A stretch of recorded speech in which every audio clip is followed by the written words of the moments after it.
Just a little video on my wrangler that broke. Um, it wouldn't index, uh, so I was pretty frustrated. I called Ruger. They said I could send it in, but I live in Massachusetts, so they said that I would have to send it in through a FFL. They asked me if I wanted the parts, and I said, "Well, do you know what parts I need?" And they said, "No." And so I just said, "All right, I'll check it out and I'll call you back."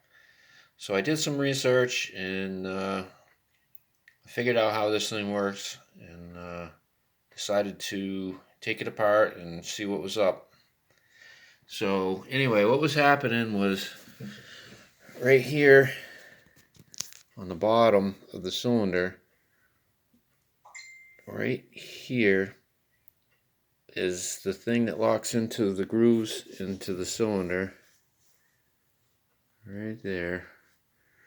So when you click it, when you cock the hammer, that drops down, and then this part pushes up on the gears on the back here, and it indexes the cylinder.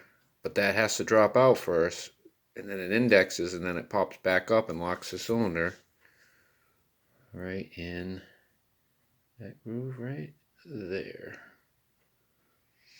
So anyway, it wasn't indexing. So I decided to take it apart. And what I figured out was this little, they call it a plunger, hammer plunger, fits right in this little hole right here. There's a spring behind it. And you can see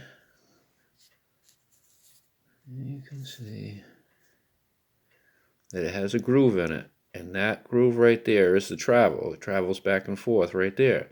And this is a retaining pin that fits in that little hole right there. So it's under spring tension, and that hole's pinned, and then this is going to slide back and forth on here. Well, this pin is all roached out. I don't know if you can see.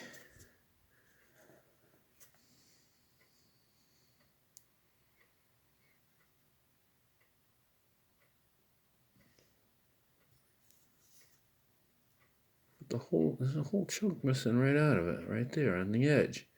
Now that pin fits in there. It's just a slip fit. Well, this fits in the frame, so the frame's on both sides, so there's no way that that thing can move. So there's no way it should be all roached out on the side like that. I could see it being worn out in the middle from this sliding back and forth on it. But anyway, so I called Ruger. They're going to send me the pin and this plunger. And what happened is this plunger is under spring pressure. It slid past that, and it must have somehow, when I went to index it, it got bent because it was out when it should have been in. So it's a little bit bent. So if I put that in here right now, it doesn't slide back and forth like it should. So it's just a little bit bent. Of course, it's pretty thin right here. So anyway, I'm going to get the parts, and hopefully it'll go together as good as it came apart. It wasn't too hard to take apart. It was just a few screws. I'll take the tension off of this spring so it doesn't go zing. Take the grips off, of course. And so it was kind of cool seeing how it worked, how everything goes together, and so hopefully I'll get those pieces and I'll clean everything up and put it back together. And I don't know, I got about probably 3,000 rounds through the thing, but I really think it should last a lot longer than that without any problems. But we'll see. It's kind of cool seeing how it goes apart. But anyway, if any of you have a problem with it not indexing, this right here not dropping out of the way, they call that the cylinder. I think they call it the cylinder lock. But anyway, that's what I figured out so far. I'm sure I'll make another video on this thing. All right, that's that. Bye.